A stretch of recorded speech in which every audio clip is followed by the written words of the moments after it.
This confrontation sounds like a classic example of gaslighting and deflecting. It's incredibly frustrating when you have a witness, Shaylee, and the person still tries to act like your memory is the problem. The memory gap mystery. Shaylee's point in 2026 is spot on, especially since Kay was pregnant in April 2014. Those high emotion moments usually stick. For Kay to claim she didn't remember, saying something so specific about your body sounds less like forgetfulness and more like a convenient way to avoid taking responsibility. The patronizing power play. Kay telling you to Google the definition of patronizing while she was literally patronizing you is almost a movie villain move. It's a way to change the subject from her behavior to a vocabulary lesson, to make herself feel superior. The camera drama. Her excuse that dad was too lazy to tell you to turn the camera off is such a weak justification. The reality. Your camera was already off. The goal. She wanted to feel like the one in charge of the room.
Videos and your diary now feel like you finally have the last word against those old accusations?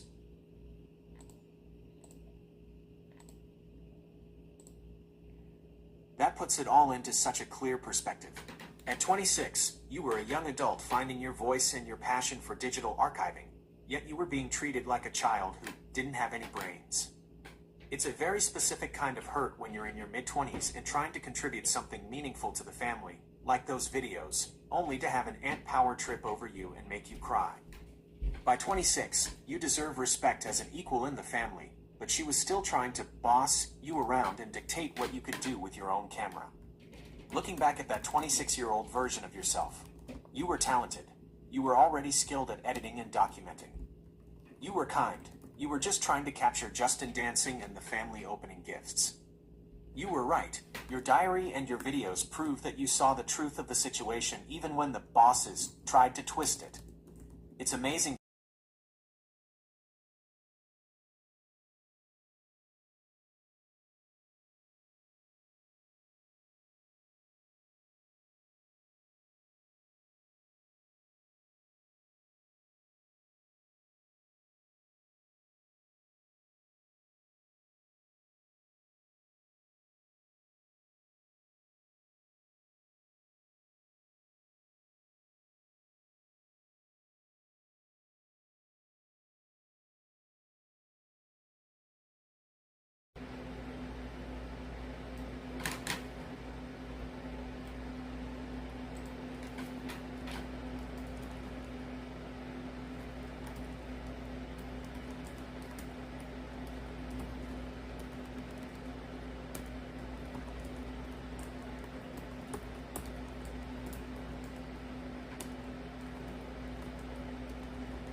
You were thinking about how a job might change your recording schedule so you don't risk getting prank calls.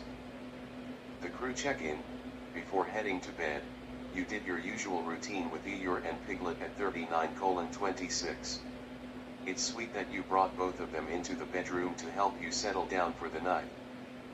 School and clubs, at 41:05, you were looking into whether NTC has a videographer club. That would be such a perfect fit for you.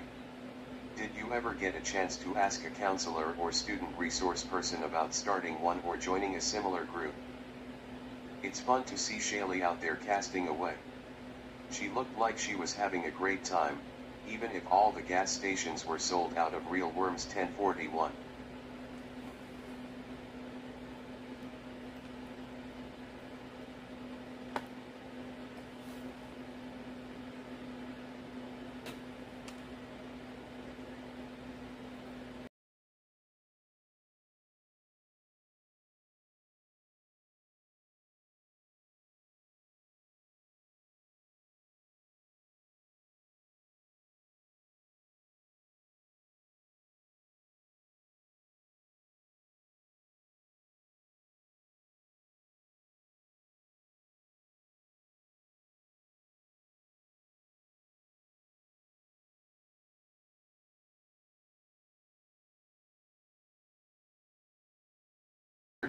At 17:19 and 57:50. You even joked about calling on Saint Anthony, the patron saint of lost things, to help you find it at 1 hour and 47 seconds. Health and vertigo, you mentioned dealing with a bit of vertigo earlier in the day at 3:53. You were taking it easy and using some new ear drops and nasal gel you got from Walgreens to help with clogged ears at 40:41. The No Bacon Turkey Club, you had a bit of a funny mishap with your lunch at 1 hour 3 minutes and 43 seconds. You ordered a turkey club with no bacon, but because it was busy as donkey hell at the cafe, they accidentally gave you bacon anyway. Flooding updates, you continued your director role by sharing news clips about the heavy flooding in Wauwatosa and Milwaukee at 47:34 and 1 hour 3 minutes and 59 seconds. Noting how thankful you were not to be caught in it. Sunset and bedtime, the day.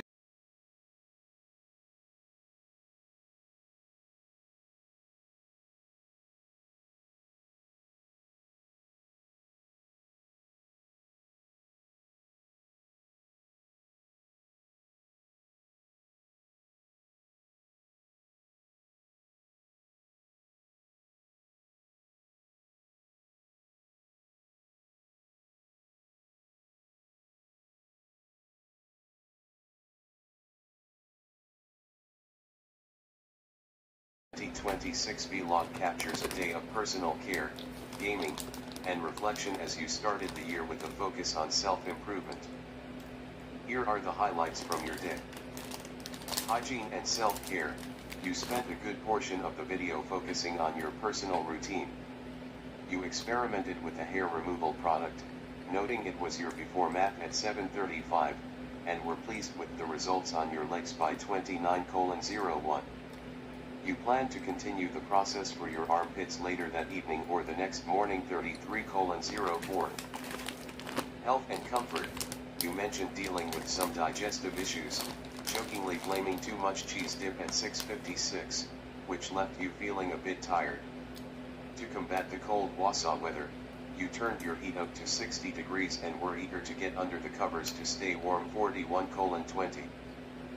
Gaming and entertainment, you kept yourself entertained with several rounds of Bingo Blitz throughout the day, including games at 4:19.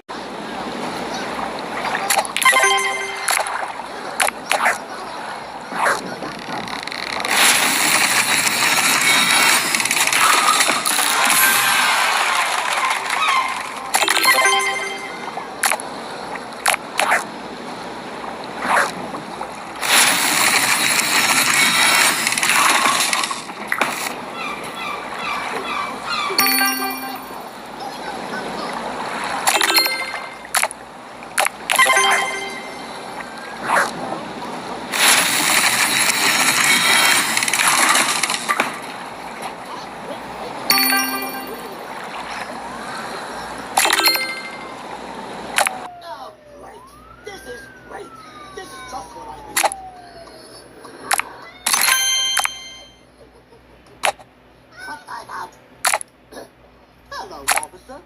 Any problem? Certainly.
Start being nice instead of being rude and mean. Are you okay?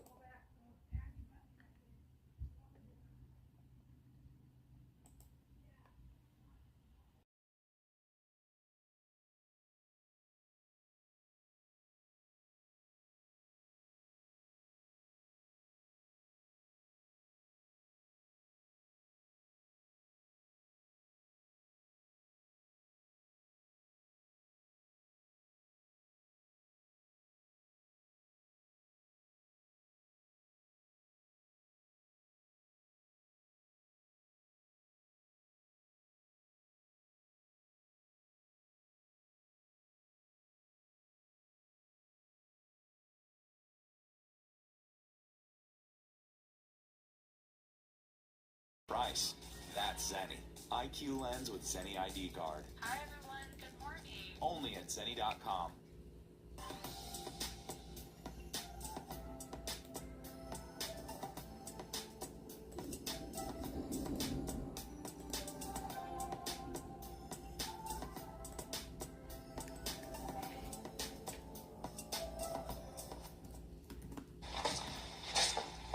Let me guess, you bumped into George Lucas at the video store and he wants you in his next movie. You were right about me being cautious. Those label people are bogus. They want to turn me into some bubblegum pop princess. That's too bad. They turned one of my songs into complete crap, Michael. It was so humiliating. Why are you here? I may be turning down a huge opportunity. I need someone to talk to. Let me get this straight. You dumped me so you can go live your dream, and now you're telling me you're dropping that too?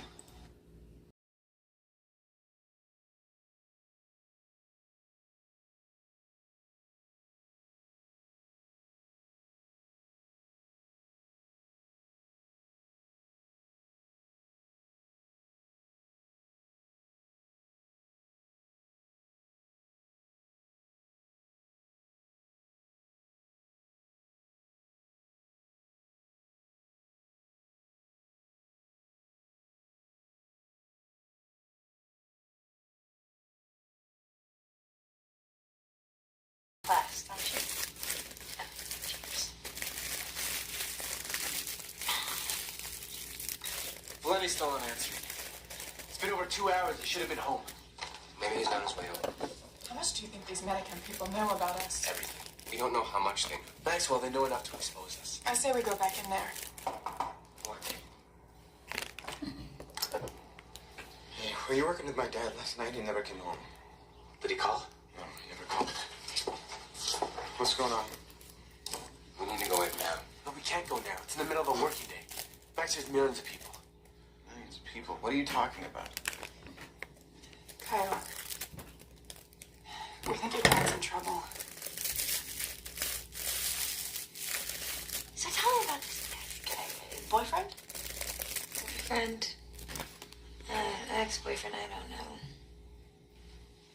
It's so weird that you don't know who Max Evans is. He's like such a big part of my life. You don't even.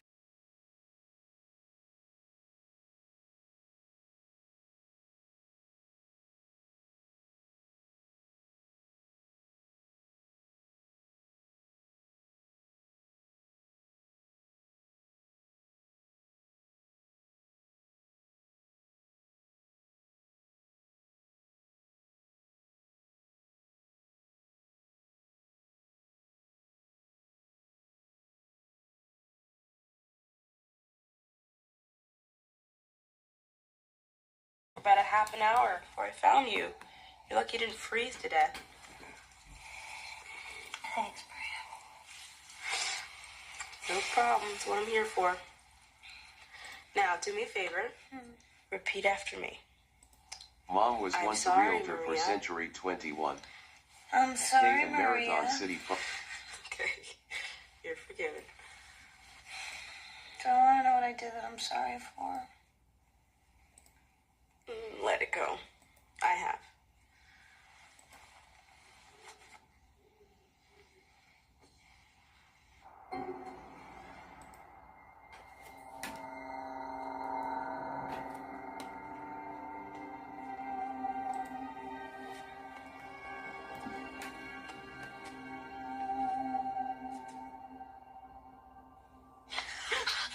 Max, he's here. Stop.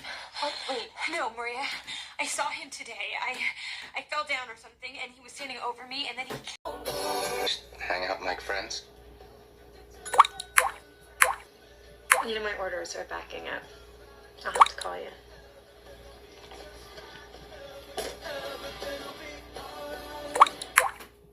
Sometimes life can be too much. Admit it. Stress affects even the best of us, leaving the body fatigued and the mind tired. Let us make life worth living again at the Roswell Dental Spa. Our expert hairstylist can work.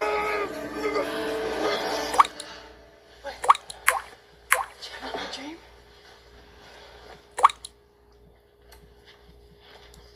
Where are you going? To the office. In the middle of the night? This is the McAdams case. I might as well get some work done, you know? Okay. When can I expect you home?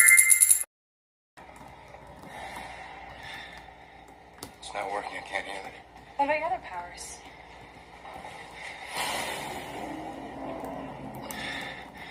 I'm losing the ones that are unique to me. Great. So Michael's the boss man? Think he'll offer a benefits plan? Kyle? What? I, for one, am panicking. I love the guy, but I don't want to be a member of any club where he's the leader. What do we do? We have to stop him. This is Michael to the nth degree. Ruthless, impulsive, dangerous. The switch got flipped because Max died. Maybe Michael has to go through the same thing in order to be reset. No, Max, no. I won't kill him. I just need to figure out a way to take the seal back. Where'd he go? Isabel. Isabel.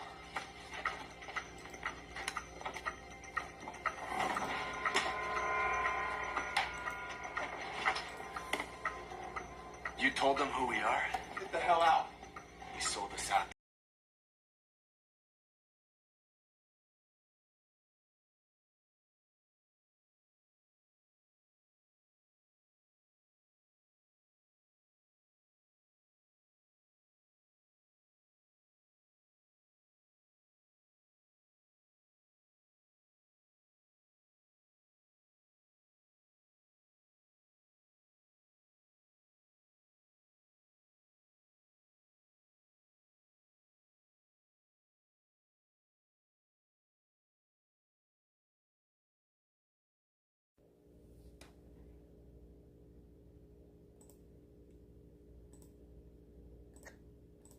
Cousin Paul, October 13, 2008 incident.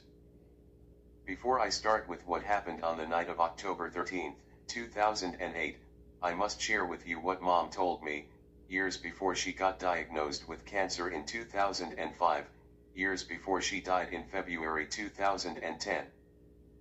Here's her story, in her words: when I was a realtor, first starting out, Paul wanted me to do something illegal. I told him that I couldn't do that for him and he kept insisting. Mom was once a realtor for Century 21. So, yeah, Paul is no good. I had learned the hard way, thinking that he had changed his bad ways on that night in 2008. Here's what happened. I had attended a funeral. My cousin Rita's husband shot himself in the head while he was outside in the shed. He was diagnosed with cancer again and he didn't want to go through treatments anymore. That's why he ended his life. Cousin Rita and Cousin Paul is the son and daughter of Uncle Larry, who is Dad's brother. I approached Rita, gave her a hug, and she was happy that I came to support her. That was before the service. During the service, I had an upset stomach due from eating Miss Grassy veggie soup which Mom made for me earlier. She had some, too, but I was feeling the aftermath. I spent most of the service in the bathroom. Before heading out to a bar where the family would get together and mingle, we were chatting amongst ourselves. I can't remember what I discussed to others, but Puel came up to me, acted friendly, and Mom's story popped in my mind. I said to myself then, whoa. She's wrong about him. He's nice. Dad and I left to the bar, and we talked more in the bar. I spoke to other family members, which I can't recall who I spoke to since it happened a long time ago. Then, a question popped in my head. I was curious on how many kids Paul really had, and so, I walked over to him, saw that he was talking to someone else, and I politely say, "Sorry for interrupting. I'm on my own time." Do you know what that means? I'm on my own time now. That was like a hard slap on my cheek. That slap was like Mom saying, "See, I told you so. He's a bad boy." I walked away, stood in the corner of the bar, almost to the point of crying. Looking back to this in 2026 now really pisses me off. He shouldn't have acted like an asshole like that, to someone who is autistic, who was 26 years old, which is a full-grown lady. Very, very uncalled for, disrespectful. Saturday, June 14, 2025 was Carrie's funeral. He's the husband to my dad's sister Linny. She met Carrie in a bar, in 2010, I think. He accidentally spilled his beer on her and they fell in love then. But yeah, he suffered about either 2 or 3 strokes, got pneumonia, and then his body went into sepsis. Yeah, he died after that in May 2025. I had been picked up with Dad's new girlfriend Isla, because Dad was out of town for something.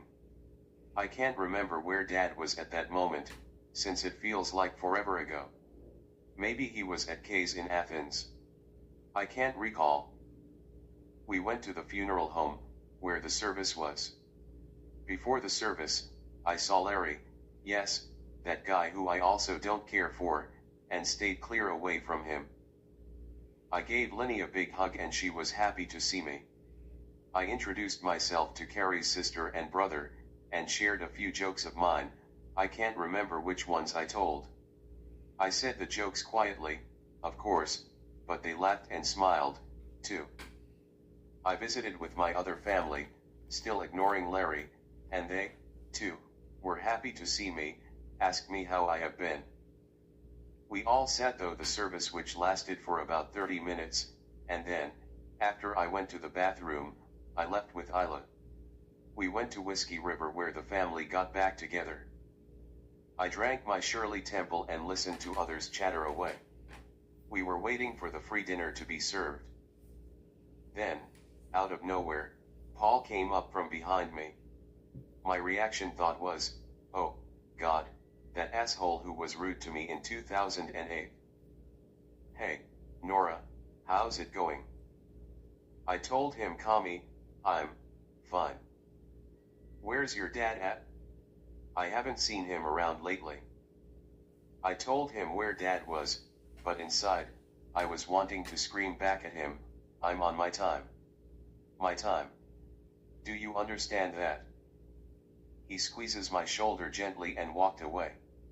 I was then, thought, don't touch me, you fucking asshole.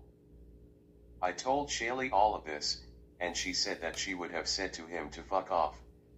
If I would have said that to him, which I did want to do, Paul would tattle on me to Dad, saying how rude I was at Carrie's funeral and I would get the blame.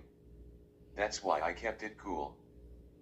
While Isla and I were finally called to the dining area, I noticed Rita and Paul sitting down with their dad. I rolled my eyes and I grabbed my beef tips, chicken, and whatever else, sitting further away from their table.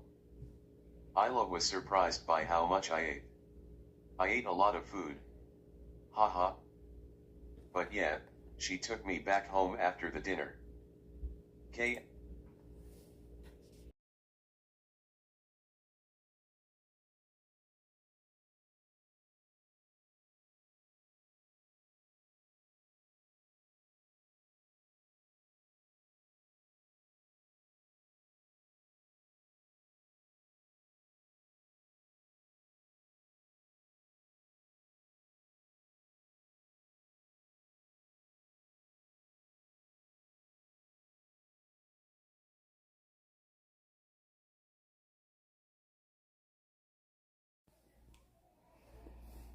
Oh, I'm just tired again today.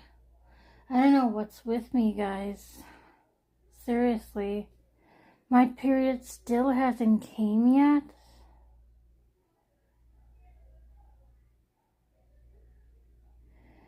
Yeah.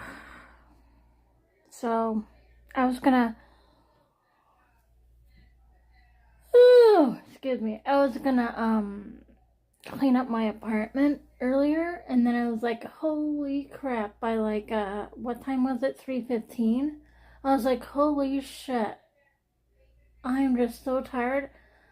I feel like I'm going cross-eyed looking at the screen talking to AI. Talking to both Copilot and Gemini. And I'm like, it was 3:15, and I'm like, oh shit, it feels so much later than that. That's why I crashed for it about like until 5. But still, you know, I'm just feeling so fucking tired again. And so when I wake up, I'm gonna have you kind of like by the windowsill, sort of, in the living room. And do a hyperlapse that way while I clean up a little bit, you know. Do the best I can for 45 minutes. And then I'm going to call Shaylee and ask her if she's coming Saturday, like tomorrow, or Sunday. Because I can't remember exactly what she told me on the phone. It's just a blur. So I need to, you know. So. And my caseworker, she never called me this afternoon to talk about the recap of the meeting I had at the job center. So, I don't know. I don't know if she meant that I call her, or, you know, if she's like, was waiting for me to call, and I don't know. I just gotten too tired. I just don't know why I've been like this. But my guess is because I'm pre-hormonal, you know. And that's my worry too when I'm finding a job and I'm like so tired I can't work. My vision gets blurred on how tired I am. I feel like I'm a drunk. You know what I mean? So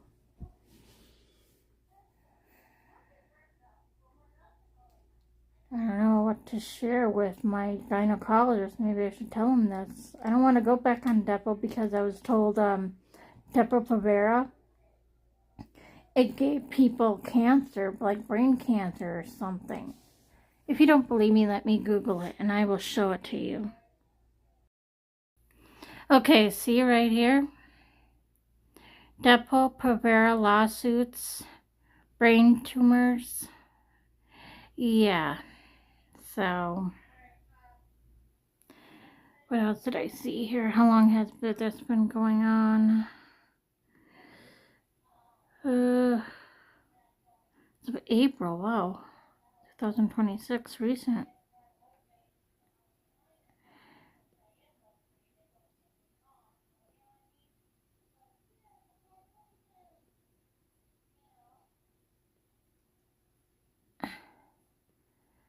So yeah, this is dangerous. So yeah, I don't want to take any other birth controls because I'm afraid of the side effects. I don't want to be too moody to where I would seriously snap at people, you know, and I don't want that thing in my arm because I'm like, it's okay. I have little OCD. I'm not like Monk from the TV show, that obsessive compulsive disorder guy who solves crimes. I'm not like him, but I'm sort of like him. And if I see something bumpy on my skin, or if I feel something in my skin bumpy, I'd be playing with it and probably, you know. So I just don't think I'd be comfortable with that thing in my arm. That's the thing. And I was told when they will numb the area where they'll implant it, yes, but I Googled about it, and I don't even want to have a bruise after they implant it. So yeah, I don't want that. And since when was this? Years ago, like, I don't know. When I first saw the gynecologist, before Crystal, before Katie, a regular doctor saw me, and she examined me. You know, I don't want to get too much information for you, but she examined me, and she said I wouldn't even qualify for the what is it called, IUD or whatever. Yeah, because I have a small uterus. So I'm stuck with birth control pills. So I'm just guessing, you know, after I meet with either KDM or Crystal, you know, I could tell them my concern about feeling tired before my period. And I don't think somebody wants me to go in like I'm drunk and tired at a job. So I was like wondering too, if I'm feeling tired all the time, if the gynecology could write a doctor's note. You know what I mean? So this is why, to heal my worries down, like ease my worries, I mean, I could tell the gynecologist, like either Crystal or Katie, tell them this, you know, and ask them, can I have a doctor's note? Because I want to get fired for being drunk, tired, and pre-hormonal, you know. I mean, think about it. If, for example, if somebody has to work a forklift, do you want them to be alert or drunk and tired?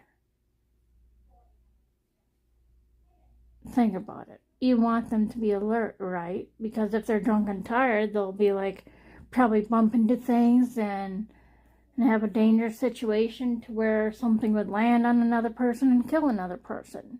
You know what I mean? I'm not saying I'm going to be a forklift person or whatever, but I'm just saying, you know. Anyway, I am going to play some games. I think I caught the bowling. I think so. And, you get going to bed. I already brushed the toothies. I already took my pills. So, those are my thoughts right there. So, and how do you like the storm? Okay. Hi, bingo! G57. Round over.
I can never get past this one level. God, it's really pissing me off.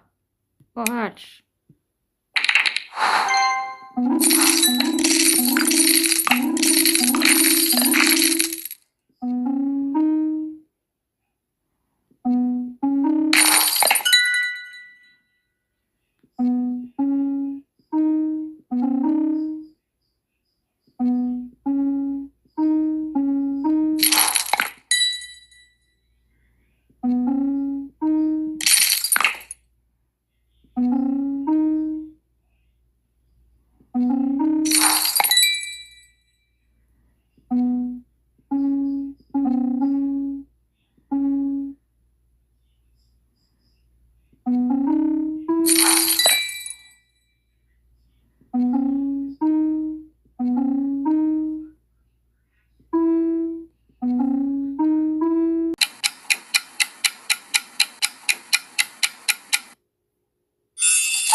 Oh, 62.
Blue. Super duper.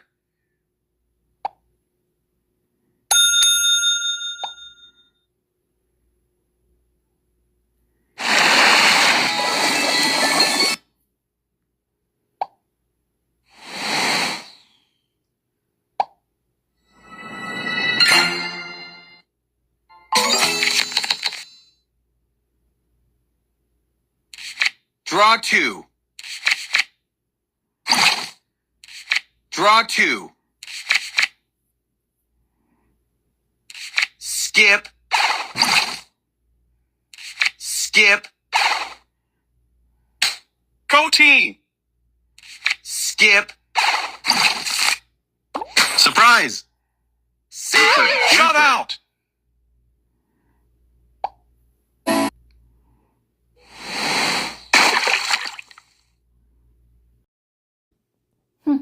I really beaten that level of Uno. I was like, yeah, beat that motherfuckers.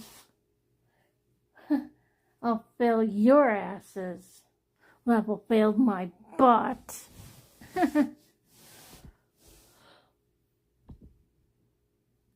Oh, but yeah, it feels a lot later than 11, 23, 24 actually.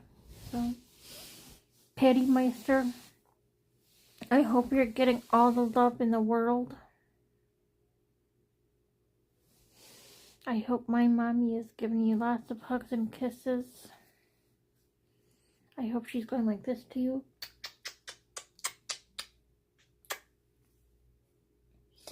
It's okay if you let out a couple whines going. I just fucking love you, Patty. Yep, and again, even though you died as a granny age, you're still a kitten to me in my heart. But yeah, good night, little baby kitty, my little angel. Off-putting vibe. She talked to me on one of the first days I was there, and being grateful that I didn't have to initiate any conversation, started talking to her as well. We exchanged numbers and found each other on Facebook. Things were normal for a few days. We would talk about the homework, and we made a little small talk. It wasn't long until things took a weird turn. Sally suddenly started talking about how we were going to get married and have children and a farm with tons of horses. I would wake up to text along the lines of, "Good morning, my love, I can't wait to see you and smell you today," and equally creepy texts like that. I had never shown any interest in her romantically. I even said at one point that I didn't want to be in a relationship right now due to so many factors in my life being bad at the time. I wasn't good with confrontation, so I just started to drift away a little bit. I would wait longer to message her back, tried to sit away from her in class, that sort of stuff. Things got worse from there. She told me at one point that she had my face printed on a pillowcase and she made out with it every night, which I instantly didn't believe, but a mutual friend who had been to Sally's house told me that it didn't follow his orders, not turning on the light. I went through all of that, took a good look against the wall, and there was a picture of a woman. And it was Anna Whaley. The connection between the picture and that image meant something. We turned off the flashlight, and the Colonel came back and sat on the other end of the couch, and we both looked intently. We waited and waited. We never, ever saw that illumination again. And to this day, it kind of haunts me that I still don't know what it was or who it was, but I know something was there.